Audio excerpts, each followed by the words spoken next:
Hi, my name is Zoe Daly and I'm the founder of Eru, which is a company who makes Irish woolen blankets where we honour the ancient practices of working with the land and the animals. I was going to talk a bit today about Brigid because we're on the eve of Brigid's Day, which is the 1st of February, and it's also the Celtic festival of Imbolc, which means in the belly. That's the literal translation. So it refers to a time of year when the sheep are pregnant. So all the sheep on our farm are pregnant now. It's such an amazing feeling to walk around the fields with the sheep, knowing that all the lambs are in their bellies. So yeah, it was a festival, celebrated a time of fertility, of conception, and Brigid is associated with this, very strongly associated with this festival, her feast day being the same day, the same timing. And she was also very much associated with fertility, with many things she's associated with. She's associated with childbirth, she's associated with blacksmiths, she's associated with abundance and fertility of the land as well, and healer and fire and water. There's a lot. And so this year in Ireland is the first time actually we're having a national holiday for Brigid. So it's amazing that this national holiday, like we have St. Patrick's Day, is going to be St. Brigid's Day, and it's actually become a national bank holiday. So she was sharing with me that this is so significant and that this is the outer manifestation of humanity's desire to remember and bring into manifestation their memories of the goddess energy. For Brigid holds she enabled that spark of the divine feminine to continue. In ancient Ireland, the divine feminine was very much revered, and that got suppressed. And, Brigid, the goddess Brigid, was transformed into Saint Brigid. And really, that's okay, because she enabled all of, I feel, the flame of the divine feminine to carry through in her role as, she's like a shapeshifter. She can be a goddess or a saint, it doesn't really matter, because she carries the same energy and she enables people to feel her and to work with her. There's also in the Hill of Tara, there's some of the sacred sites around Ireland are aligned to different festivals, Newgrange being the most famous, with the winter solstice, where it aligns with the sun rising and feeds into the dark chamber, which lights it up. And actually in the Hill of Tara, there's also a mound called the Mound of Hostages, which is another story for what I believe that is. But it's a very important area, where originally the original Stone of Destiny, which got moved, was originally outside this mound. The Stone of Destiny was under the protection of the sovereignty goddesses, which I spoke about before, and they this is where they coronated the rightful king. So this was originally at this Mound of Hostages, which is aligned to the time of Imbolc, where it's aligned for the sun, when the sun rises this time of year. It lights up that chamber. I believe those chambers and mounds were, obviously there are portals to the other world and to the She, to those realms. But I believe they were like conception or birthing chambers. And I do believe that Brigid was like the other sovereignty goddesses, that she was practicing as a goddess of fertility. I believe that what this also meant was that they were practicing ancient birthing rites, which were also practiced around the world in ancient Egypt. Mother Mary and Hathor did this process of light weaving, bringing souls into their body, enabling parthenogenetic birthing, which they did with their sovereign kings, but they actually did the conception through their own body, and they were supported energetically by their divine masculines. So that's what I believe was going on in that area. But Brigid was encouraging me to talk a little bit about manifesting, because that's what she's associated so strongly with fire. And one of the things that I work with and she helps me do is examine my own belief systems when I'm trying to bring something into manifestation, or to create a new belief around something or heal something.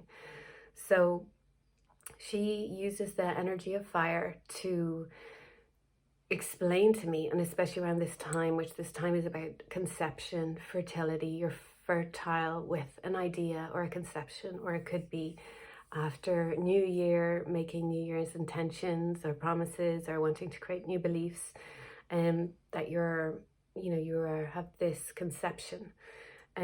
She was reminding me that for a successful conception and manifestation to occur, like a successful birthing, is that we need all our energy to create that successfully.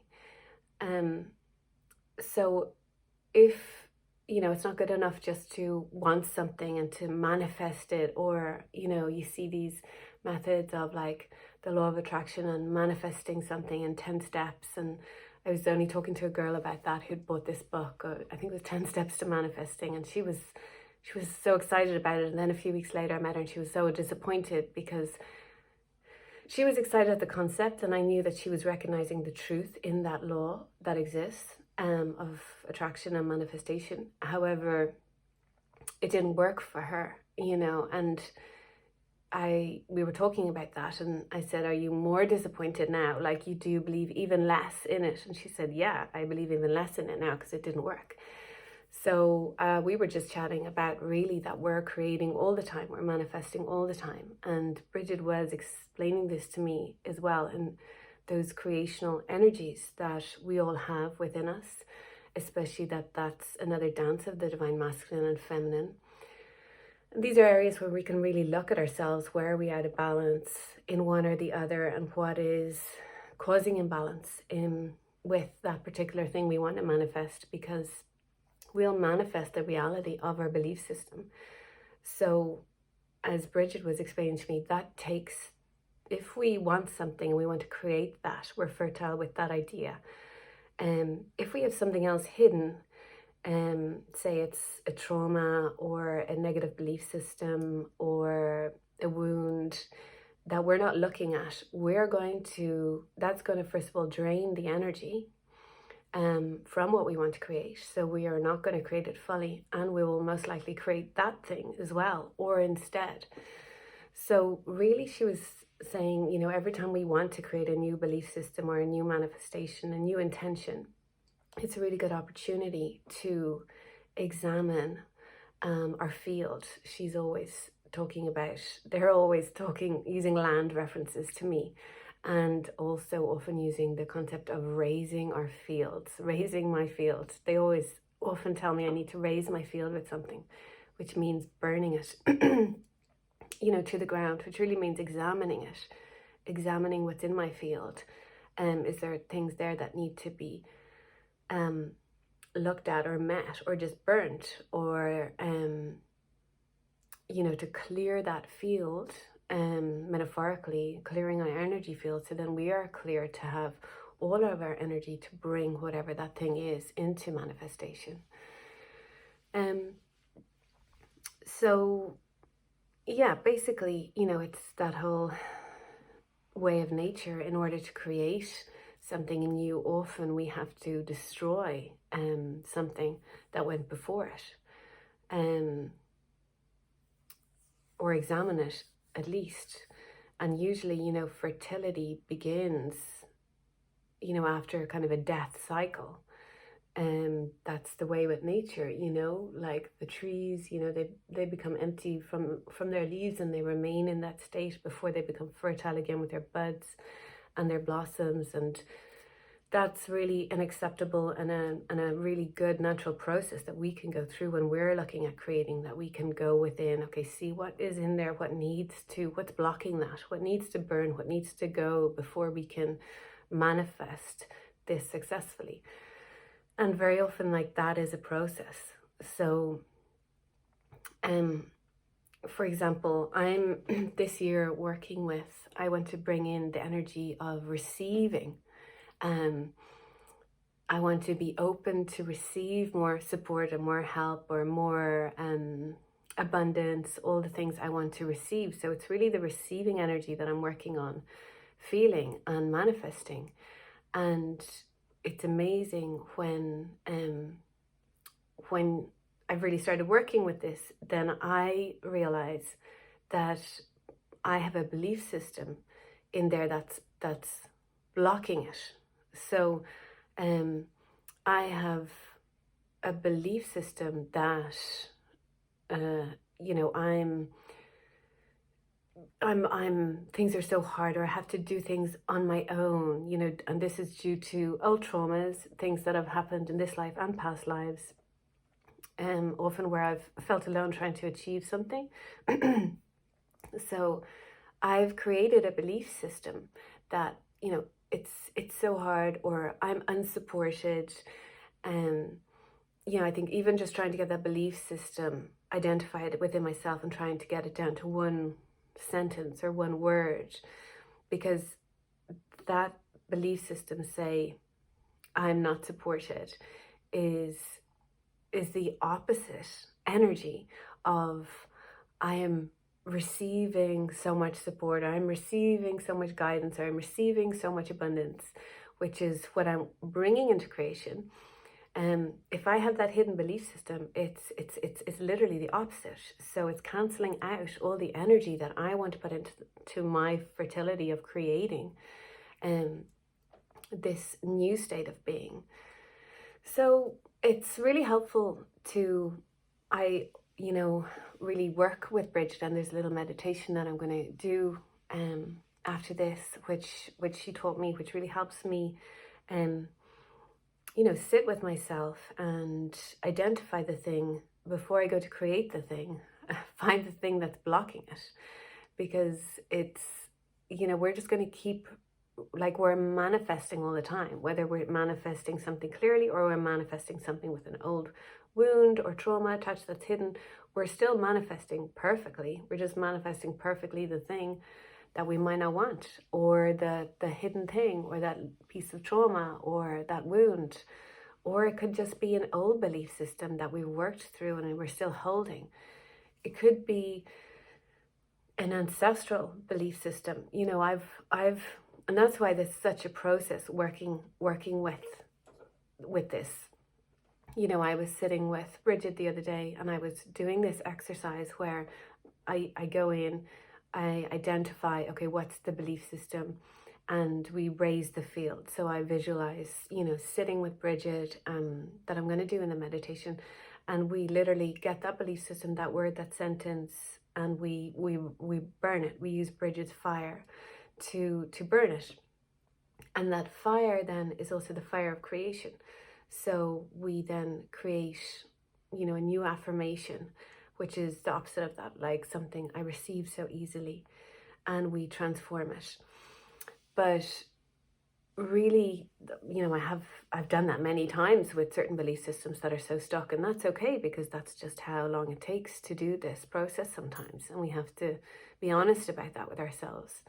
But she was, I've done a lot of work around this particular thing in this lifetime and others. The other day, she really showed me, like, really how this belief system was ancestral, like in my recent family, but also, really went back the ancestral line to the original wound of the masculine and the feminine, where this is also a collective belief system that, I was experiencing definitely in this lifetime, where, that destruction of the masculine feminine principle. And they have shown me this, the sovereignty goddesses, through our ancient Irish myths, where I believe this is what they're talking about. This kind of how this destruction happened, and this is why I believe they're here now talking to us about healing all of this. Is when that sacred marriage, that masculine feminine balance within us, got destroyed, got ripped apart, and how that,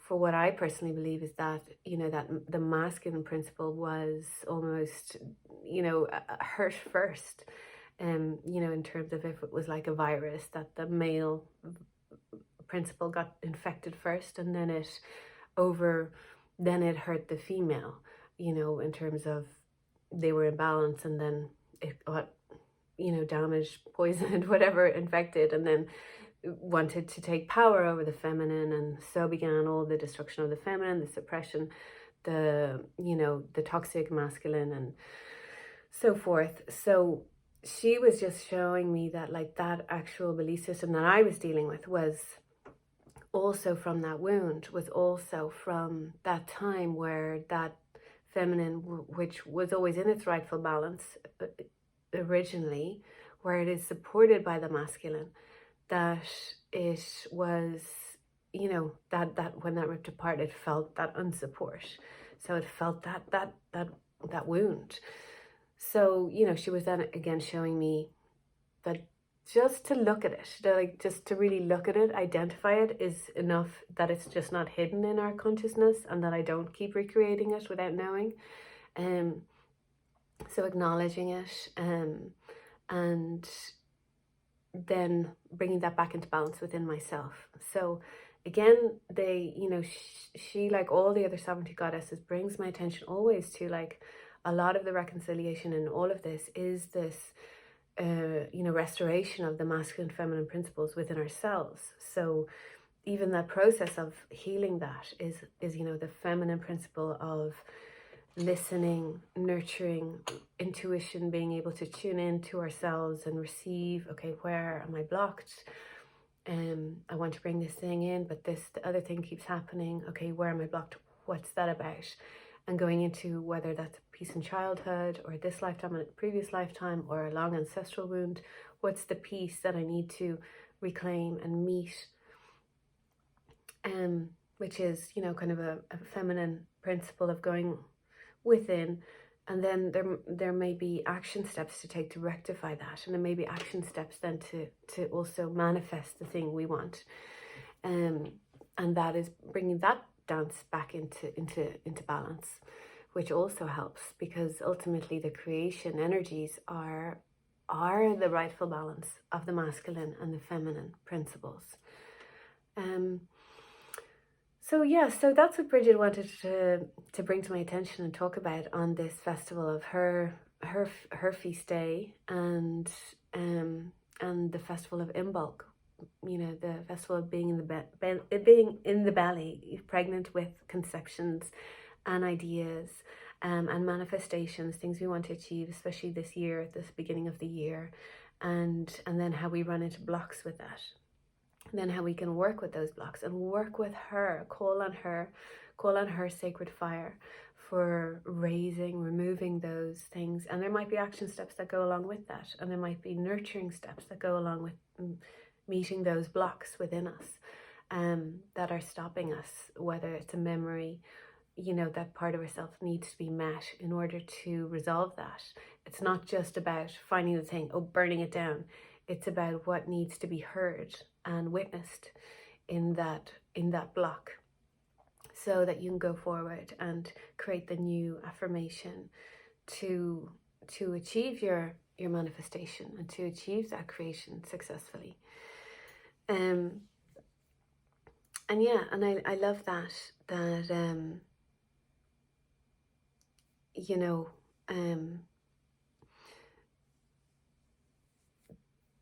Brigid is known for her magic. She was a high priestess. She was always working with creating, I believe, this fertility in these goddesses, and that she was working with creating parthenogenetic birthing, and also healing. She was always working with creation energies in that balanced way. And that she, that's what she was telling me, that our old fears, our old belief systems, that just they're going to take the energy from what we want to create.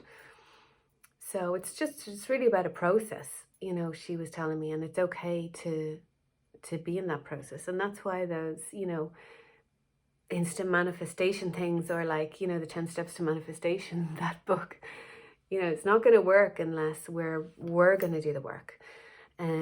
So that's what she's really coming forward to say. She is here really strongly at this time. The acknowledgement in Ireland of recognizing her as big enough, as important enough to make a national holiday for her. It's just so good.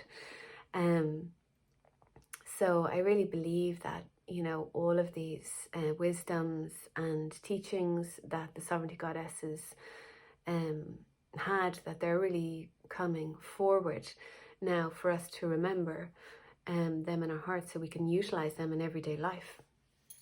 So